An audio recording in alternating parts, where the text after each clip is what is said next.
आपल्यासोबत नागसू तुमरेटी म्हणजेच गिरधर आहेत. गिरधरने काही महिन्यांपूर्वी गडचिरोली पोलिसांसमोर आत्मसमर्पण केलेलं होता आणि गिरधर एकेकाळी माओवाद्यांचे गडचिरोली जिल्ह्यातील टॉपचे कमांडर होते. गडचिरोली जिल्ह्यात माओवाद्यांचे ते सेनापतीच होते.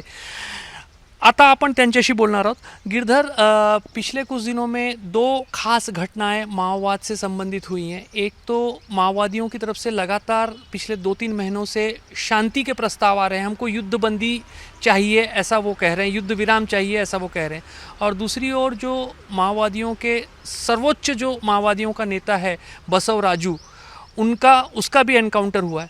कैसे देखते हैं आप ये दोनों घटनाओं को, और ये दोनों घटनाओं के बाद आप जो आपके जंगल में अभी भी साथी हथियार लेकर लड़ाई पर आमादा हैं उन्हें क्या कहेंगे?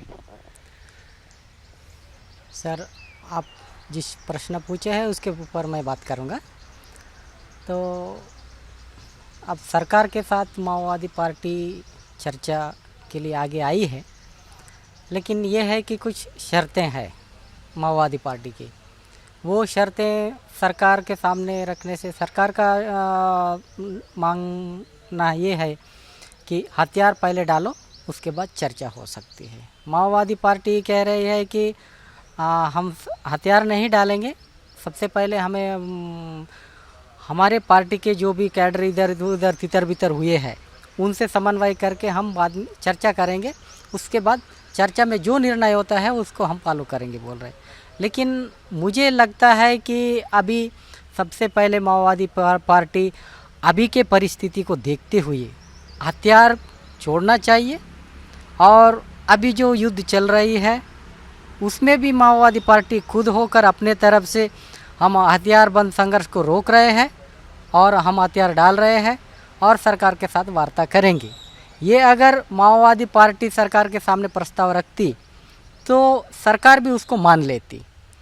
और जो रही बात फिर माओवादी पार्टी के जो भी डिमांड है जनता के प्रति, उनके प्रगति के प्रति, देश के विकास के प्रति जो भी है वो सरकार के सामने रख के वहाँ सरकार में कई योजनाएं हैं जनता के लिए जो करने की है योजनाएं हैं, उसके ऊपर बात करने से जनता की प्रगति हो सकती है, विकास हो सकता है. जहाँ सुदूर इलाकों में अभी भी नहीं पहुँचा है विकास, वहाँ तक साथ साथ जा सकते हैं. यानी पहले शस्त्र जो है, हथियार जो है वो रखना चाहिए, हथियार साथ में रखकर बातचीत नहीं हो सकती, ऐसा कहना है? हाँ, मेरा भी कहना वही है, क्योंकि सरकार तो नहीं मान रही है.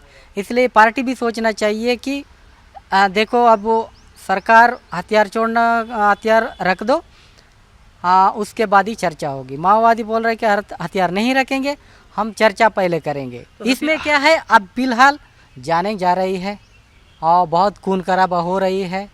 ये देखते देखते कई लोग मरे जा रहे हैं. ऐसे में अभी कहाँ तक आ गया, अब पार्टी के जो महासचिव थे जनरल सेक्रेटरी वो भी अभी एक एनकाउंटर में मारा गया.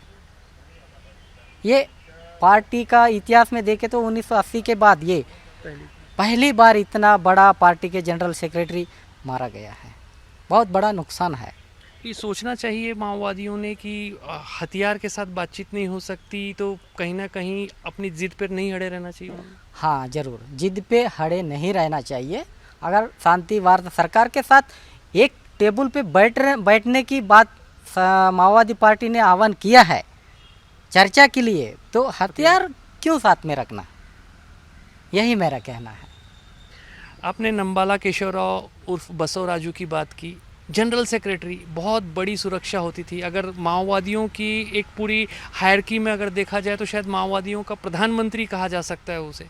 उसकी बहुत सुरक्षा रहती थी, लेकिन फिर भी वो मारा गया. सुरक्षा दल वहाँ तक पहुँच गए, जनरल सेक्रेटरी तक सुरक्षित नहीं है. जी, अभी भारत देश में कोई जगह ऐसा नहीं है कि सुरक्षित है. कहीं पे भी सुरक्षित नहीं है. माओवादियों के लिए कहीं पे भी सुरक्षित नहीं है. यहाँ तक कि माड़ बड़ा सुरक्षित समझते थे पहले, लेकिन अब 2024 से जो एनकाउंटर का सिलसिला जारी है उसके तहत तो कहीं पे भी सुरक्षित नहीं है जो गढ़ माने जाते थे. इसी दौरान जो सुरक्षा बल सरकार सब ने मिल के माओवादियों को खात्मा के लिए जो प्रयास किया उसके तहत सुरक्षा बल वहाँ तक पहुँच ही गया. और पार्टी का कमजोरी यही है कि अब पार्टी माओवादी पार्टी मजबूत नहीं है, उसके पास हथियार नहीं है, गोला बारूद नहीं है। अगर एक एनकाउंटर हो गया तो उससे ज़्यादा समय लड़ भी नहीं सकती है। ऐसे स्थिति में मैं कहना चाहता हूँ कि पार्टी ये सब सोच समझकर हथियार डाल देना चाहिए और सरकार के साथ वार्ता करनी चाहिए। बसवराजू जो जनरल सेक्रेटरी माओवादियों के हुआ करते थे, कितनी सुरक्षा रहती थी? एक पूरी कंपनी उनके साथ सुरक्षा के लिए रहती? हाँ सर, वो जनरल सेक्रेटरी के लिए पार्टी ने एक 7वां कंपनी को दिए थे। पूरी कंपनी उनके साथ रहती? हाँ, पूरी कंपनी उनके साथ रहते थे। 40 संख्या होती थी उसकी। अभी पिछले 1 साल से कम भी हुई होंगी, लेकिन 30 और 40 के बीच में तो संख्या था। फिर भी सुरक्षा बल ने घेर कर उन 27 या 28 लोगों को मार दिया है। वहीं उसी के साथ नंबाला केशवराव जो पार्टी के महासचिव थे माओवादी पार्टी के, वो भी मारा गया। अभी जो नंबाला केशवराव की मौत के बाद, एनकाउंटर के बाद जो एक पत्रक जो है विप्लव ने जो जारी किया है, दंडकारण्य जोनल कमेटी का प्रवक्ता कहा जाता है उसे, उसने जो पत्रक जारी किया उसमें कहा है कि अभी भी बहुत सारे जो युवा कॉमरेड्स हैं जो नंबाला केशवराव के काम को आगे चला सकते हैं। कहीं ना कहीं उस भाषा को देख करके ऐसा लग रहा है कि अभी भी वो हथियार डालने को तैयार नहीं है। क्या कहेंगे आप अपने पुराने सब साथियों को? मैं यही कहना चाहता हूँ कि हम तो आ गए वापस, और हम साधारण ज़िंदगी जीने के लिए आए हैं। तो बाकी लोग भी अभी कोई वहाँ भविष्य नहीं रहा। इसको देखते हुए सुरक्षा तो किसी को नहीं है। अभी नए लोग भी भर्ती नहीं हो रहे हैं और जनता का सपोर्ट भी नहीं है, और पार्टी में कोई मजबूती से आर्म्स और हथियार है लड़ने के लिए, वो भी नहीं है। इस परिस्थिति में बाकी लोग भी सोचना चाहिए कि वो भी, मतलब मैं आह्वान करता हूँ कि उन लोग भी वापस आना चाहिए और सरेंडर होकर साधारण ज़िंदगी जीना चाहिए। जो भी आपके जैसे सरेंडर करता है उसे माओवादियों की तरफ से गद्दार कहा जाता है, आरोप लगाए जाते हैं। क्या लगता है कहीं ना कहीं गलती करते हैं और भावनाओं में बहा करके, ऐसी बरगला करके जो कैडर है उनको अपने साथ रखने के लिए इस प्रकार की भाषा इस्तेमाल की जाती है? हाँ, बहुत साल पार्टी में रहने के बाद जो वापस आते हैं, या मेरे जैसे लोग वापस आते हैं, तो उनको पार्टी ने गद्दार बोल ही दिया है। बाकी कुछ लोगों को ऐसे ही, जो कोई पार्टी को बता के बाहर आ रहा है, उनको तो गद्दार नहीं बोल रहे, लेकिन जो कुछ चुपके से भाग के आए हैं उनको तो पार्टी ने गद्दार कह दिया है।